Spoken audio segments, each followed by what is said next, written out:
Hello, everyone. Welcome to Indie Game Arcade, the premier podcast all about indie games. In this episode, we're talking all about the Stone of Madness. My name is Chris, and I am playing solo this week. Joseph's run got ended, and I'm waiting for him to respawn next week.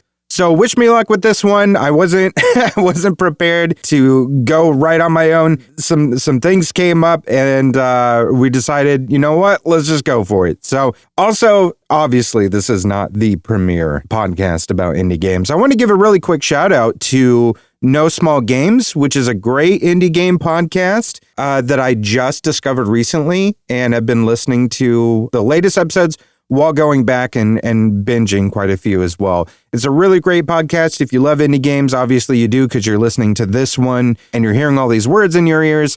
Go give that one a listen if you haven't listened to that one already. It's fantastic. But let's get into our game this week.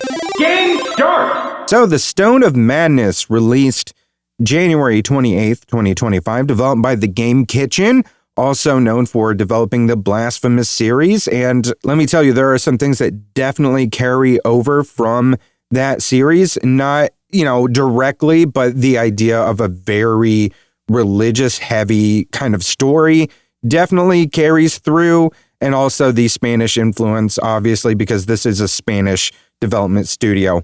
Also published by Tripwire Presents. Right now, it is on sale at a 10% discount as of recording, but the regular retail price is $29.99. They also do have a bundle where you can purchase it with the soundtrack for a little bit more, and the soundtrack is amazing. If you are a big fan of soundtracks from some of these games, this is a really good get.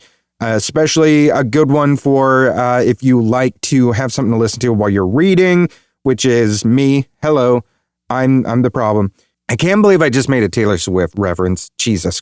Anyway, this is what happens when I do this solo. What a terrible idea this was. You guys, you're going to have to blame Joseph for this. This is going to go off the rails really bad. For a quick description, The Stone of Madness is a real-time isometric tactical stealth game set in an 18th century Spanish monastery. I almost said spinach there for a minute. Players control 5 unique prisoners, each with distinct skills and psychological traits, as they navigate the monastery's dangers, manage their sanity, and uncover its mysteries to plan their escape. With that said, so I did say the game follows the 5 prisoners. You've got Agnes, Lenora, Eduardo, Emilia, and Alfredo. They're all there for different reasons and have all been there for different lengths of time. And they all have different phobias, which are like a huge part of this game that I will explain in a little bit later. Those that have gotten to know me through this podcast, and if you know me from some of the other stuff that I've done through Nerd Sloth, you know I love lore and I love backstory.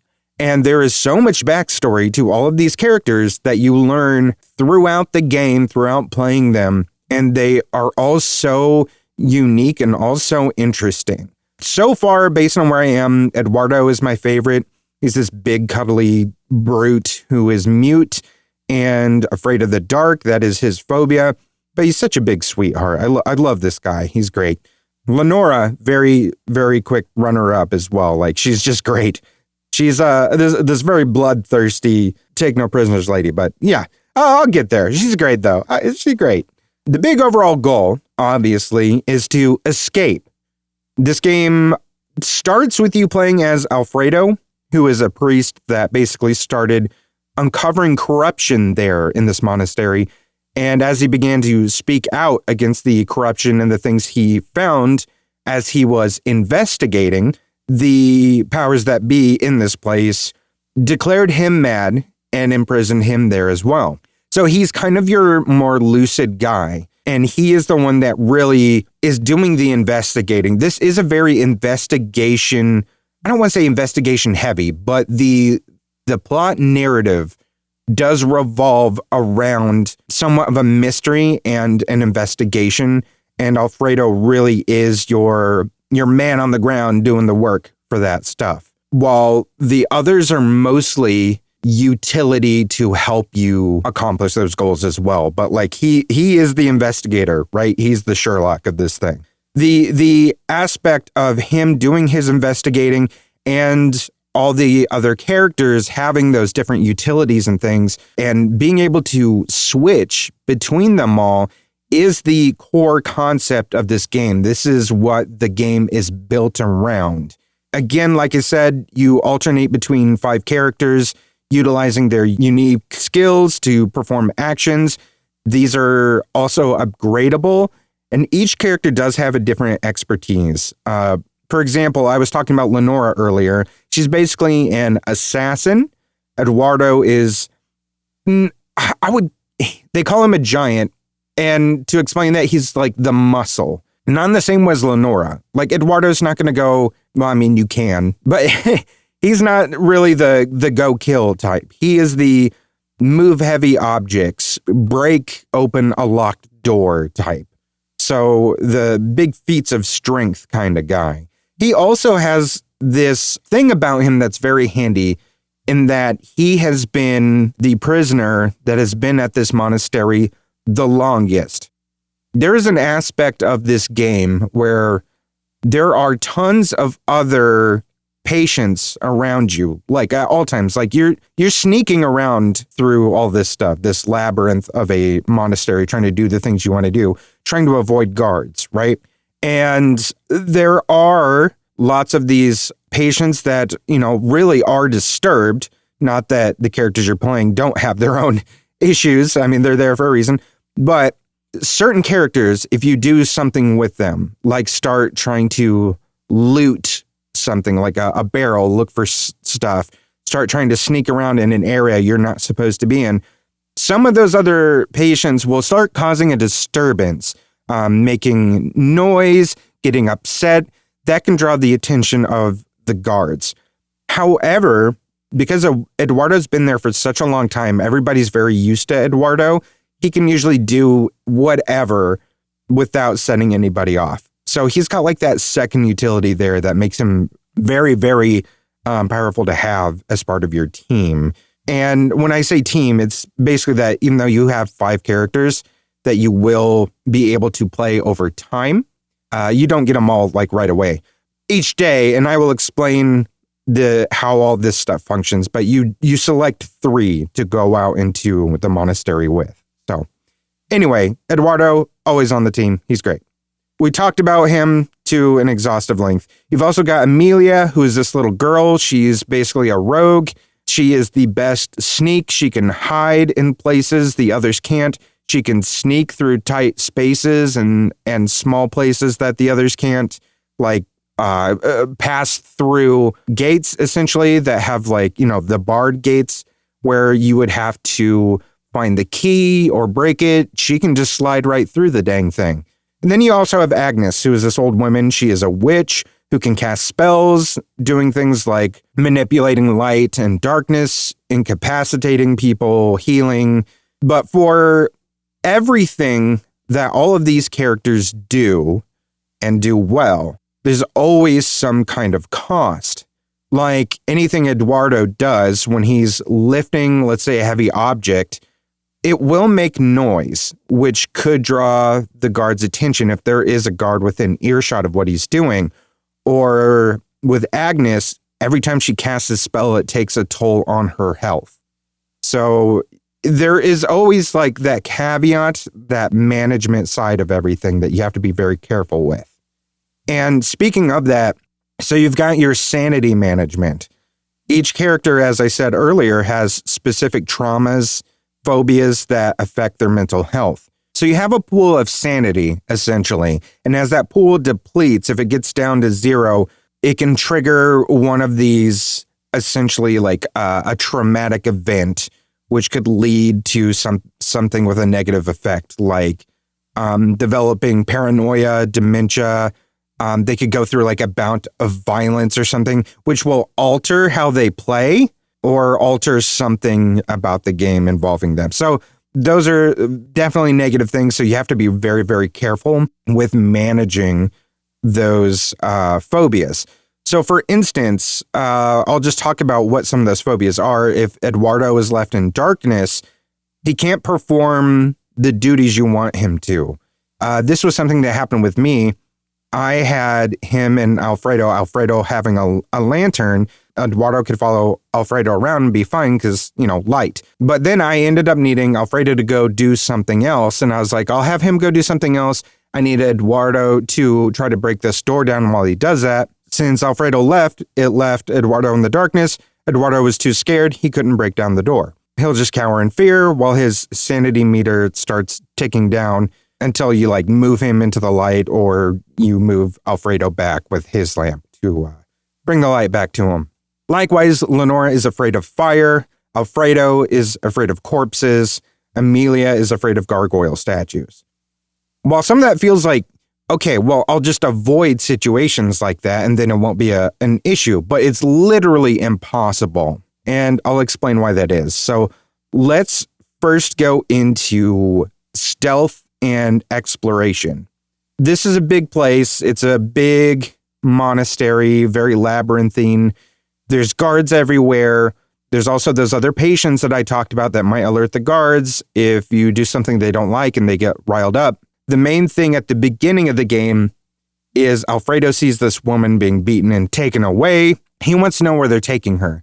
This is kind of what begins the journey of sneaking around, meeting your companions one by one. So because there's so much sneaking to be done, guards to distract or kill, there's fire lanterns everywhere, there's darkness, there's statues. The phobias make it so that you might get into a situation where it's like, okay, well, I'll get Lenora to go and take this guard out. Then you realize, oh, Alfredo can't get in there to investigate if I kill this guard. So you might be like, okay, well, I'll do that. Then I'll have Eduardo go in and move the body somewhere. But then it's like, what if there is fire in that room somewhere? And then you're like, suddenly, okay, so Lenora can't go in there to take this guard out. Or let's say there isn't fire. She goes in, takes the guard out. Eduardo needs to go hide that body for Alfredo, but it's dark. So Eduardo can't go in there. So there's tons of puzzles like that where you have to work around their phobias. And to complicate matters, there's also time progression in this game. There's a day and night cycle. The guards are more active during the day, but the caveat to that is at night, ghosts will appear, and you can't get rid of those ghosts. And they're called something else. I didn't write the name down and totally forgot it because it is a name I am unfamiliar with. So I'm going to call them ghosts. They can only be temporarily stunned by Alfredo using a cross and doing a certain little ritual. And if they catch you, they will just drain your sanity, knock you out. You can, instead, if you want, when it hits night, you can choose to rest, going back to your cell at night. And then here, each character has action points that they can spend to do different things. Like Eduardo can craft items. Lenora might play a tune on her violin, which can give you a specific amount of sanity back for the whole team. Alfredo or Agnes have some bits of healing. But a lot of the time, everyone needs certain materials to do everything, such as Alfredo to do healing, he needs bandages, which means Eduardo needs to create bandages for Alfredo to do his thing. Or if I talked about Lenora can play her violin, but her violin, you can only play it so many times then it breaks. So then Eduardo would need to make her a new violin. But Eduardo needs materials to make all these things. So while you're out and about playing the game, doing the investigating, sneaking around, you're also needing to look for materials. So looting whatever barrels are around, chests, anything that you can find, looking for all the good stuff. As far as the progression and flow of this game, here's something that I didn't realize until I got to that point. But in all the media that I had seen around this game, I had no idea that this was going to happen. There's actually 2 different campaign modes. And depending on a choice that you make after, I want to say it's an hour and change. I think I got to this point maybe an hour 40 in because I was really goofing around a lot. There's something you can do, and you can pick to give a specific item to one of 2 people. Depending on what you do, you're going to end up in one of 2 different campaigns. The Corrupt Hand of the Church is a longer campaign, or the Gate of St. Jerome, which is a shorter campaign, totally changing the story that you experience. Again, I had no idea this was going to be a thing. I think that's really awesome and definitely adds for some replayability. Also, when I was telling you about how you only choose 3 characters to operate at one time each day, and you choose that, once you take your rest at night, spend your action points, choose to rest, and then you're prepping for the next day. That's when you choose which 3 characters you're going to operate for that day. So you can really change up your gameplay style, your plans, your strategies based around what characters you go with, because some of them are much more stealthy versus others. Characters like Lenora and Amelia will be way stealthier versus characters like Eduardo or Agnes, with, I would say, Alfredo very much kind of the in-between. Do you want more utility? Do you want more stealth?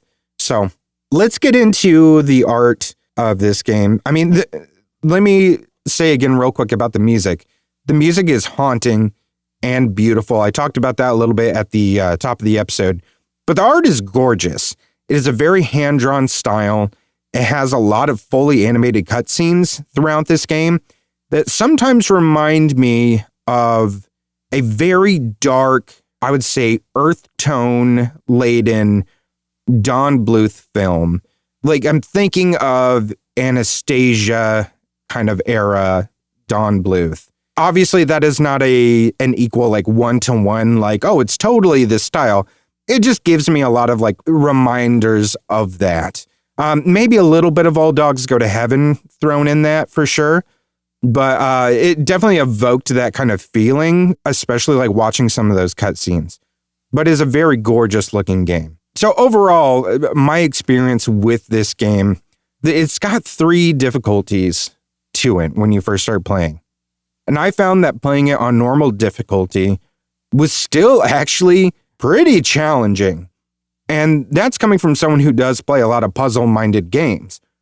I think the biggest challenge of this game, when you boil it down, you are always solving 2 puzzles at one time. There's always the environmental puzzle of how do I get from A to B with all the obstacles in my way? And then there's that second puzzle of how do I do that with the added limitations of each character, meaning those phobias. So it's definitely a huge exercise in critical thinking, which is a lot of fun for somebody like me. And if you are someone that really likes to exercise your brain in indie games like this, you are really going to enjoy this. It has some really intense puzzle solving. With that said, I do want to caution, however, that if you are someone that is sensitive to topics such as abuse, mental distress, or sensitive to graphic violence, you will definitely see some very sharp depictions of all of those things in this game. Is it like more gratuitous than other games? Absolutely not. But sometimes when you watch a game trailer, those things aren't always evident from watching the trailers. And this one was just like, I always saw the potential for those things to be in it, but I didn't see it in the trailers. And then just playing the game, I can say that, yeah, there's definitely like strong hints of abuse. Very obviously a lot of mental distress. Like that is part of the core game, is the idea of mental distress and mental breakdowns and trauma. That is like the story of this game. And then while there's not always graphic violence, there is some. There's like one cutscene in particular around that hour and change mark I was talking about that does have something pretty graphic in it. So just wanted to share that with you as a trigger warning in case you don't happen to see one when you're thinking about whether you want to play this game or not. But again, if you like puzzles, if you like critical thinking, if you love animation, this is a game I would 100% recommend, and I can't wait to play more of. That is the Stone of Madness. And yes, there is a stone. I didn't... I could have said that, but like, I don't want to share too much about the actual plot, because the plot is really intriguing. It's really cool. And like I said, I haven't beat it yet. I'm nowhere near beating it. from what I have experienced so far, I'm very, very into this story, and I can't wait to see it to its fulfillment. Combo! As far as other indie games I've been playing this week, there's two specifically I wanted to talk about. The first is Mika and the Witch's Mountain. This released on January 22nd. It had been available early access for quite some time, and I actually had purchased it when it first came out in early access, and I think that was back in October of 2024, but I had just never gotten around to actually playing it. The full release came out on the 22nd, so I'm now finally getting into it, and it is very much an homage to Kiki's Delivery Service, and features those visuals that are very much like, if I was going to pick another game that it looks like, I would probably say A Hat in Time. So somewhere around those like very upgraded N64 style graphics and kind of like that Legend of Zelda Wind Waker vibe, which suits it really well. It's very cute, it's bright, it's vivid, has a ton of charm to it with a lot to explore. I'll probably have more to say once I finish the game because I'm only maybe a little over an hour in. I just kind of did like the first act of the game, and I'm not sure how many there are. I would guess it's either going to be 3 or it's going to be 5. So I finished Act 1. I am a delivery girl on my broomstick. It's a lot of fun. There is so much to explore, which is what I enjoy about it so far. So I do have a playthrough that will be the part 1 will be up on our YouTube, youtube.com/nerdsloth. I will warn you though, like that first episode of the playthrough is going to be me just doing a lot of exploring the island because I just wanted to see what all was around, see all the different NPCs, kind of get a layout of the land. And it was just such a beautiful, like it is a beautiful looking game. So that was kind of like my incentive. I just really wanted to explore this place. It really feels so Studio Ghibli.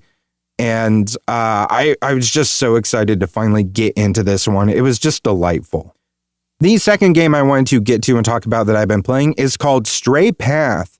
This game releases February 6th, so the day after you might be listening to this. This was a real surprise for me. This is a roguelike deck builder, but it has a bit of a free cell solitaire mechanic to it as well, where you're presented with several cards you can attack or interact with and sort of choose your targets at will. They won't attack unless you do. It's almost like the attacks kind of happen simultaneously. So the cards are basically your enemies. They have like a certain amount of block and attack on them. And you don't really have attack cards per se.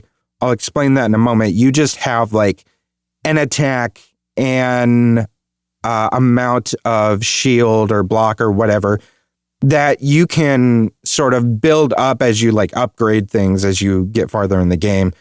So it's like as you click on one, it'll execute like in a split second your shield, your attack versus the enemy shield, enemy attack. Whatever cancels each other out with all the math and stuff like that will happen, or whatever damage needs to happen will happen. So hopefully that makes any sense. I do have a playthrough of this up on our YouTube as well, if you want to see it, youtube.com/nerdsloth. So it's basically, you've got 5 stacks of cards that you need to clear out. Some of those will have like, they'll be face up, but there's cards underneath it. Like I said, very free cell solitaire-ish.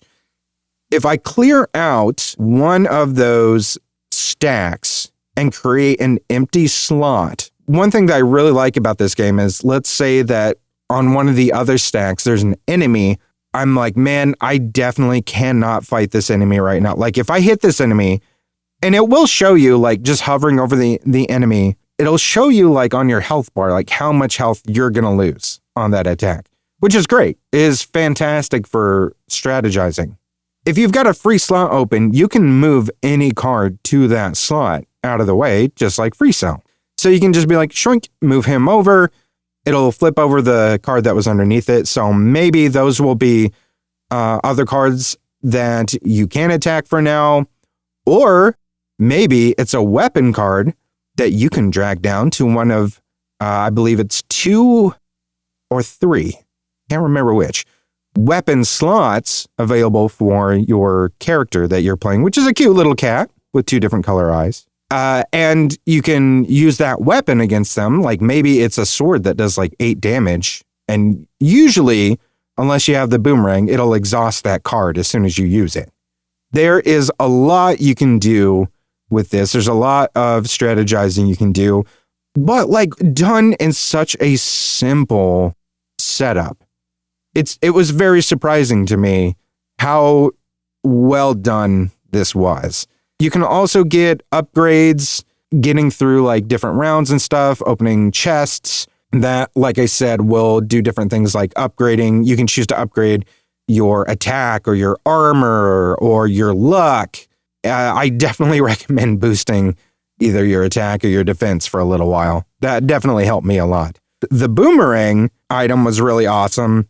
That one I had so much fun with, and I think it does like 5 damage. You kill an enemy with it, it comes right back to your inventory. So you can just like, as long as you save it for those low health enemies, you can just keep using that thing, and it does not count as one of your attacks. So that enemy won't attack you. So it's fantastic. It's like getting free attacks. You can strategize a lot with that one. Really enjoyed that. So you're basically progressing through multiple rounds, I think 6 before you move on to a higher level within your run. And the enemies, with any roguelike like this, will become progressively harder. It's really fast to learn, very easy to understand, and a ton of fun. There's lots of unlocks for you to earn as you collect souls, which you earn 1 per defeated enemy. So there's so many reasons for replayability. You can unlock other characters. You can unlock more slots to be able to store items, relics, things like that upgrade your character. It is really, really cool. So February 6th, I'm buying it day 1 as soon as it comes out. Final round! We are trucking right along through this episode. Should we leave Joseph on Respawn? Should we just leave him there? Should I leave him in the pit and not throw him the rope? Maybe we'll just leave him down there. I've got 4 games on my radar wish list or play calendar that I want to bring to your attention. The first one being Whispers of the Eyeless. Now, this was actually released, but for early access on the 30th of January. Whispers of the Eyeless is a dark fantasy strategy RPG where you build a cult, harness forbidden powers, and cling to your sanity. Command disciples, outwit enemies in tactical turn-based battles, and shape the fate of Aranthor as you awaken the dead gods, wrath, desire, and madness. Can you tell I just read the Steam description there? That was a really good description. I like that a lot. This looks like a Darkest Dungeon roguelike with some Cult of the Lamb mechanics mixed in a little bit. The art style, 100% Darkest Dungeon. There's no getting around that. Looks like it could have even been made by the same artist.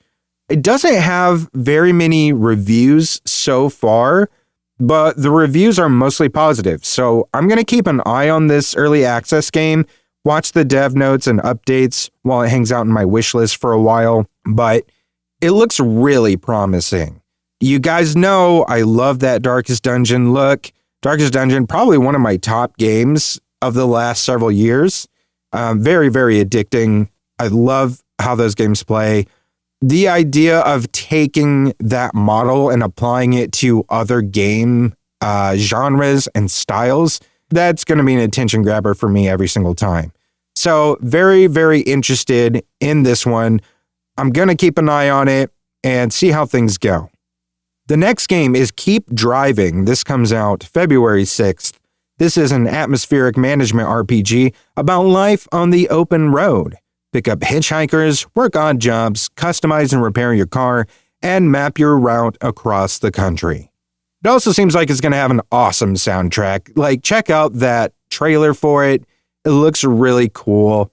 This is not the normal style game that I would play. I take that back, man. I play all kinds of weird indie games, but like, I don't think I've ever played a game quite like this one so far, unless you count, I don't know, maybe Death Road to Canada is probably the closest, but that one is sort of like run and gun / beat 'em up part to it as well, where you have to fight the zombies and everything. This one is really just about like managing what you're doing and making choices as you go. So in a way, I guess more visual novel in a sense, but it looks fantastic. It sounds fantastic. And I think maybe I will play this for next week. We'll see. But it looks really cool. I'm very excited to at least check it out. I don't know, maybe it'll be my topic next week. We'll find out. Slender Threads is my next one. This comes out the day after on February 7th. In this paranormal point-and-click adventure, a traveling salesman races to stop a string of horrific deaths in a quiet seaside town before he's next. Looks super creepy and has a very storybook-style animation. Like, if you have ever played the game Franbo, it has given me very similar vibes. I guess Little Misfortune kind of fits in there too, but this, to me, looks much more akin to Franbo out of the two because of some of the very violent looking design in some of this stuff. If you played Franbo and you watch the trailer for this, I think you're going to understand where I'm going. Just gives me a lot of similar vibes to that, but with, you know, an adult character and set in what looks to be maybe some kind of Eldritch style conspiracy. Not really sure, but it has my attention. I'm very excited to see what the price point on this is going to be when it comes out. It's been on my wish list for, oh my gosh, a long time. I think since this thing was first announced, man, I think that was like a year ago. I could be wrong, but I feel like it's been sitting in that wish list for a very, very long time. My last one here is Stories from Soul, The Gun Dog, coming out February 20th. I know this is a very long way away. I just really wanted to talk about this one because I'm so excited for this. This is a visual novel with a little bit of point and click action and choices matter direction, but set in a very Gundam anime style story and setting. It's very heavily inspired by the games from the PC 9800 era and looks a lot like it, but oh man, the visual and the animation are just absolutely gorgeous. And I think this game is supposed to be just like a part one in a series of games called Stories from Soul. I mean, it's really probably going to depend on how successful this first game is. So I'm really interested to see how it does, what this full plan develops into.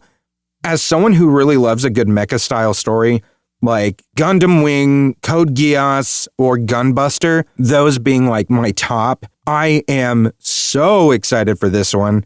I'll probably have more to say about it once it releases, because if it goes the way I'm hoping it does, I'll probably see what the reviews are on this like day one.